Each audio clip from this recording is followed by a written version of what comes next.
বয়ান পেশ করবেন মাওলানা মোহাম্মদ আব্দুস সোবাহান। মাওলানা মোহাম্মদ আব্দুস সোবাহান।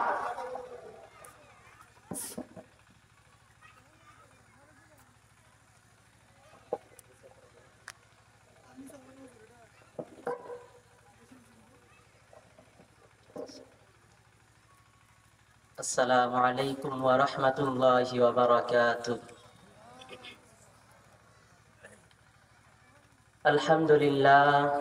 আলহামদুলিল্লাহিল্লাযী ওয়াহদা ওয়াসসালাতু আলা রাসূলিহিল্লাযী লা নাবিয়্যা বা'দা আম্মা বা'দ।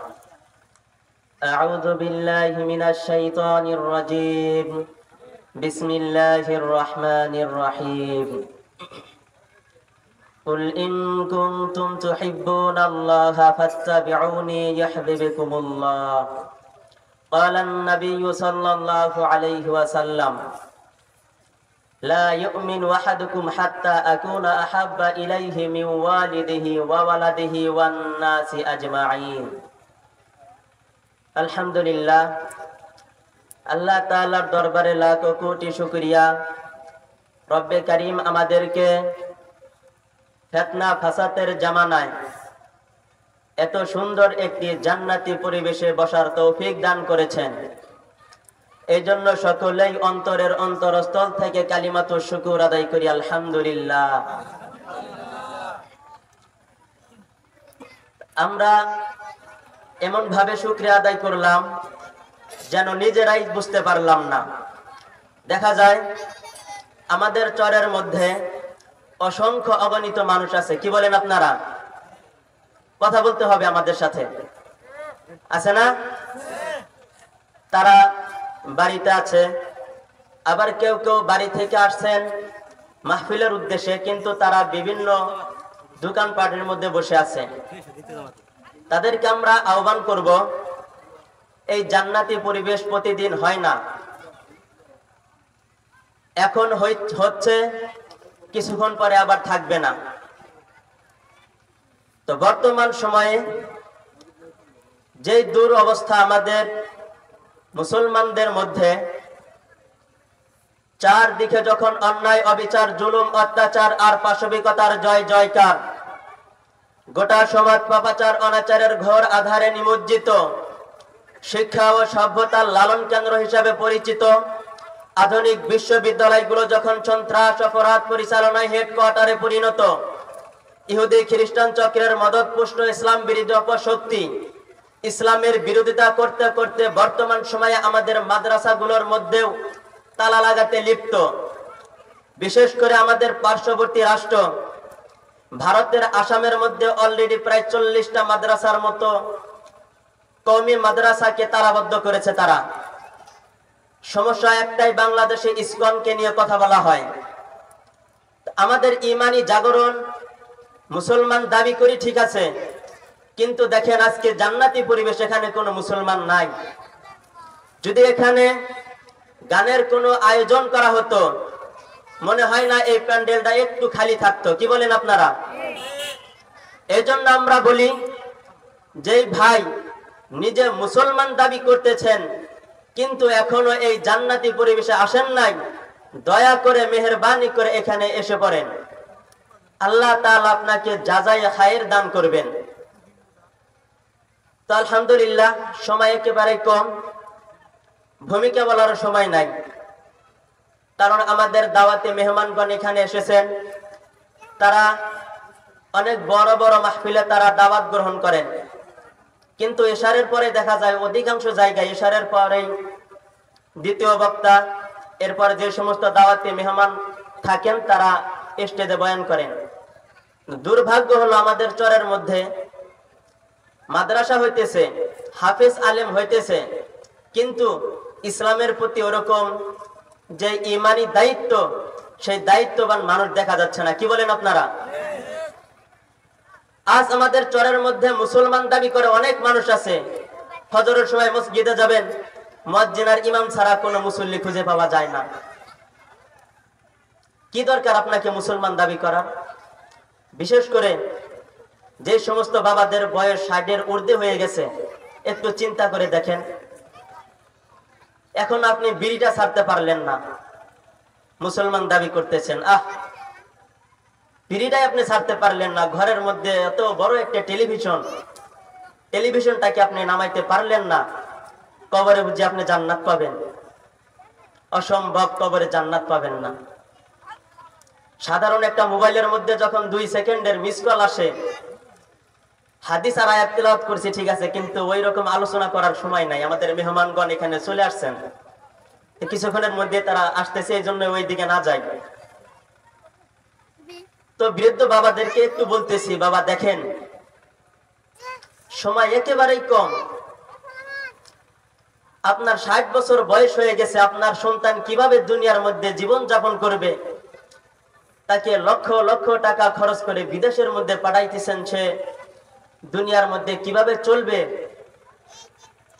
এটা আপনি তার জন্য ব্যবস্থা করে যাইতেছেন। কিন্তু লক্ষ্য করেন, আপনি থেকে নিয়ে 4 পুরুষ পর্যন্ত, আপনি আপনার 4 পুরুষের পূর্বে কি ছিল আপনি চিনেন না। একটা সময় আসবে আপনিও 4 পুরুষ পরে কারো মনে থাকবেন না। এই জন্য বলি বাবা, আপনি আপনার সন্তানকে দুনিয়ার মধ্যে এই দুনিয়াদারি যে সমস্ত জীবন যাপন আছে, এটার পিছনে না দৌড়িয়ে আখিরাতের পিছনে দৌড়ান। কি দরকার আছে আপনি চা স্টলের মধ্যে, বাজারের মসজিদের মধ্যে গিয়ে দেখেন, কি বলবো, অনেক কষ্ট লাগে। যেই দিন থেকে পড়েছি আলা কুল্লুকুম রাইন, তোমরা প্রত্যেককেই রাখাল, প্রত্যেককেই যার যার দায়িত্বের ব্যাপারে জিজ্ঞাসিত হবে, সেই দিন থেকে অনেক টেনশন লাগে। বাজারের মসজিদে যাবেন, দেখবেন মাগরিবের নামাজের সময় মুসল্লি নাই, কিন্তু চা স্টলের মধ্যে নাচ গান দেখতেছে, এক হাতে সিগারেট আর এক হাতে চা চুমুক দিচ্ছে আর সিগারেট খাচ্ছে, কিন্তু নামাজের কথা তার স্মরণ নাই। আপনি কেমন মুসলমান হলেন? বাপ মুসলমান, মা মুসলমান, এই জন্যই যদি আপনি মুসলমান হতে পারেন, তাহলে মুনাফিক বেঈমানকে বলেন। এই জন্য বলি, যাদের বয়স একেবারে, দেখেন শুধু বৃদ্ধদের বলবো না, যুবক ভাইদেরকেও বলতেছি, দেখেন বাবা, আপনার বয়স একেবারেই শেষ, যুবক ভাইরা, তাদেরও তো কোনো গ্যারান্টি নাই। কি বলেন, গ্যারান্টি আছে? কিছুদিন পূর্বেও তো আমাদের ছাত্র ভাই, কত ছাত্র শহীদ হয়ে গেল, কই তাদের তো কোনো গ্যারান্টি নাই। এই জন্য বলি বাবা, দুনিয়ার পিছনে না দৌড়িয়ে আখিরাতের পিছনে দৌড়ান। আল্লাহ তাআলা দুনিয়ার মধ্যেও দেখবেন সফলতা দান করছেন, আখিরাতেও মুক্তি দান করবেন। কত সুন্দর লক্ষ লক্ষ টাকা খরচ করে আপনি খাট বানাইলেন, সোফা বানাইলেন, কিন্তু এই খাটের মধ্যে, এই সোফার মধ্যে যে ছেলে, যে মেয়েটা আপনার ঘুমাবে, সেটা 2 নাম্বার। কি দরকার দুনিয়ার মধ্যে এগুলো করার? আপনার যুবতী মেয়ে কত সুন্দর রঙের ঢঙ্গের পোশাক পরে, জামা পরিধান করে, 1 কেজি 1.5 কেজি ময়দা মেখে রাস্তা দিয়ে চলতেছে। আপনি বাপ লাগেন, আপনার কি যৌবনকাল যায় না? আপনি কি বুঝেন না? আর রাস্তার ওই সমস্ত কুকুরের মতো যারা দাঁড়িয়ে দাঁড়িয়ে প্রস্রাব করে, সেই ছেলেরা আপনার মেয়েকে দেখে মজা নিচ্ছে। আপনার কি একটুও লাগে না? আপনার স্ত্রী বেপরদায়, কি বলবো, চরের মধ্যে অসংখ্য এমন মা বোনদেরকে দিয়ে আমরা দাগের মধ্যে কাজ করাই। কি বলবেন মৃত্যুর পরে? যখন নবী সাল্লাল্লাহু আলাইহি ওয়াসাল্লাম, হাদিসের মধ্যে আসছে, নবী সাল্লাল্লাহু আলাইহি ওয়াসাল্লাম আমাদের জন্য সুপারিশ করবেন, ঠিক আছে, কিন্তু আল্লাহ তাআলা নবীজির কাছে যার যার আমলনামা দেবে, বলবে তোমার উম্মতের আমলনামা তুমি দেখো। তখন নবী সাল্লাল্লাহু আলাইহি ওয়াসাল্লাম আমলনামায় দেখবেন 5 ওয়াক্ত নামাজ নাই, দিনের পর সপ্তাহের পর মাস বছর পেরিয়ে গেছে, আমাদের আমলনামায় কোনো নামাজ নাই। তাহলে কি আল্লাহ রাসূল আমাদের জন্য সুপারিশ করবেন? কি বলেন, করবেন? এখানেও তো অনেক মানুষ আছেন, এখানে আসছেন ওয়াজ শোনার জন্য, ইশারার নামাজ পড়েন না। কি দরকার ছিল মুসলমান দাবি করার? বলেন। আপনি আমি মুসলমান দাবি করতেছি, ঈমান আছে, ফজরের সময় একটু ঠান্ডার কারণে মসজিদে আমরা যাইতে পারি না, কি দরকার? এই জন্য বলি, দুনিয়ার পিছনে না দৌড়িয়ে আখিরাতের পিছনে দৌড়ান। দুনিয়ার পিছনে দৌড়িয়ে কোনো লাভ হবে না। দুনিয়া আপনাকে লাথি মেরে তাড়িয়ে দেবে, কিন্তু আপনি আখিরাতের পিছনে দৌড়ান, দেখবেন দুনিয়া আপনার পদচম্বন করবে। যুবক ভাইদের লক্ষ্য করে একটু বলি, দেখেন আপনি হয়তো এখন টকবগে যুবক, কিন্তু আপনার মতো যুবক রসে ভরা যৌবন আপনার বাবারও ছিল। কি বলেন, ছিল না? অবশ্যই ছিল। আপনার দাদারও ছিল। এই রসে ভরা যৌবন তার এখন নাই। কেন? দেখেন আপনার দাদার সেই চুলগুলো, কুচকুচে কৃষ্ণ কালো চুলগুলো সাদা হয়ে গেছে, চোখের মধ্যে চশমা উঠে গেছে, হাতের মধ্যে লাঠি উঠে গেছে। এরকম দিন একটা আপনার আমার আসবে, সেদিন শুধু আফসোস করব, কি করছি, যৌবনকারে যদি মসজিদে গিয়ে ইবাদত করতাম আল্লাহ তাআলা আমাকে জান্নাত দিত। কিন্তু আফসোস, যৌবনকাল আমাদের বিভিন্ন রঙে ঢঙ্গে কাটায়, যার কারণে যৌবনকাল শেষ হওয়ার পরেই মসজিদে গিয়ে তসবিহ নিয়ে বসে থাকি। কাজ হবে না তো? যৌবনের বিষয়ে আল্লাহ তাআলা হাসরের ময়দানে 5টা প্রশ্ন করবে। কি বলবো আমরা তখন বলেন?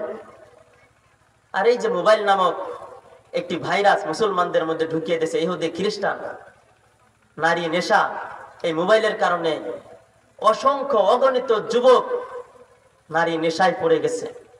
নারী ফান্দে যে যুবক পড়েছে, যুবক ভাই একটু মনোযোগ দিয়ে শ্রবণ করেন, নারী নেশায় যে পড়েছে, যত বড় আল্লাহওয়ালা হোক না কেন, তার চোখ শেষ, তার হাত শেষ, তার যৌবন শেষ, তার এহকাল শেষ, তার পরকালও শেষ। বিশ্বাস না হলে একটু আপনি নিজেই পরীক্ষা করে দেখেন। আমাদের কাছে অনেকেই আসে যৌবন অবস্থায় তারা অনেক গুনাহ করেছে, হুজুর একটু দোয়া করেন, কি করব এখন, কি বলবো, তার যৌবনকাল শেষ। বিশ্বাস না হলে যে ওলামায়ে কিরাম আসছেন তাদেরকে বলেন, দেখবেন তারাও একই কথা বলবে। এই জন্যই বৃদ্ধ বাবা যারা আছেন, দুনিয়ার পিছনে আপনার ছেলে দুনিয়ার মধ্যে কি করে খাবে, বিদেশে পাঠাইতেছেন, কত কিছু করতেছেন, এগুলোর পিছনে না দৌড়িয়ে আখিরাতের পিছনে দৌড়ান। আল্লাহ তাআলা আপনার সন্তানের রিজিক আল্লাহ তাআলাই ব্যবস্থা করে দিবেন। আর যুবক ভাই যারা আছেন, দয়া করে নারী ফান্দে কেউ পড়বেন না, শেষ হয়ে যাবেন একেবারে শেষ। দেখেন দুনিয়া যখন শুরু হয়েছে, দুনিয়ার শুরু থেকে আজ পর্যন্ত প্রত্যেকটা ফিতনা নারী কারণে হয়েছে। হাবিল কাবিল ঘটনা নারী কারণে। বর্তমান উলামায়ে কিরামকে 1-2 বছর নয়, 15টা বছর জেলখানার মধ্যে আবদ্ধ করে রেখেছে কে? পুরুষ। কথা বলেন, নারী। তো যাই হোক, কথা একেবারে অল্প সময় বললাম। তো দোয়া করবেন। চরের দিকে লক্ষ্য করলে অনেক কষ্ট লাগে। এক সময়, এখন আমাদের কুড়িগ্রামের মধ্যে দাওরা পর্যন্ত মাদ্রাসা নাই। দুঃখ লাগে, কি জন্য আমরা ঢাকায় যাব? কুড়িগ্রামের মধ্যে দাওরা পর্যন্ত মাদ্রাসা নাই। এখন চরের মধ্যে আলহামদুলিল্লাহ অনেক জায়গায় হইতেছে, আস্তে আস্তে হবে। আপনারা সকলে এই মাদ্রাসার পিছনে হাত রাখবেন আপনাদের, বিশেষ করে সন্তান দিয়ে। স্কুলে তো পড়াইছেন, ঘোড়ার ডিম কি হয়েছে? কোনো লাভ হয়নি। 5 পর্যন্ত 10 পর্যন্ত পড়ার পরে জিজ্ঞাসা করেন দোয়া কোনটা বলতে পারবে না। আমরা পড়াশোনা করছি স্কুলে। আর নুরানিতে যান, 2 বছর 2.5 বছর পড়ার পরে একটি সন্তান হাফেজ হয়ে বের হয়ে যায়। তো এই জন্যই বলবো, যাদের সন্তানাদি নাই, নাতিপুতি আছে, আপনারা মাদ্রাসায় দেন, মাদ্রাসাকে প্রসার করেন, দেখবেন এহকালেও শান্তি, পরকালেও শান্তি।